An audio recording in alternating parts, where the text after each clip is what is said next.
pesa mar ohala, kambi mar tudruok Safaricom ne olando yuto mar omenda maromo siling bilion 52.5 e thuolo mar omenda marumo dwe mar adek higani. Mana kaka Edwin Koth leronwa yuto ma kamano ni piny kod atamalo 22 kopim kod omenda mane kambino oloso hik omenda mane rumo dwe mar adek higa ma 2022.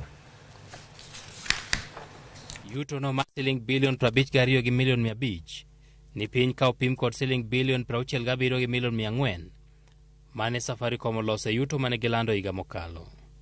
En piny kod siling bilion 15 kama en dok piny mar adek moluwore yuto mar kambino ma jata tije mare Peter Ndegwa tudo kod pek mar ohala e bade manyien manoyaw e piny mar Ethiopia kaachiel kod lwasi mar ochumi mathur kama ok osebet mayot ne oganda. Capital expenditure for Ethiopia business came in lower than guidance due to a late startup and slowdown in site rollout, closing at 4 billion shillings lower than our guidance. For our case, we also faced increased regulatory pressure, specifically the drop in mobile termination rates, which we call MTR. Our customers also had lower disposable income and are seeking more value and better experience in our products and services.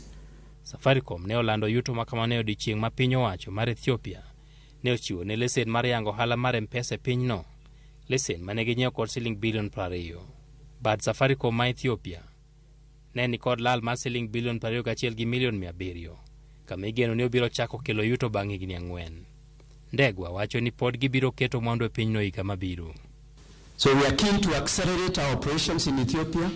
We are not going to hold back investment, and we will intend to reach 10 million customers by the end of the financial year F23, F24.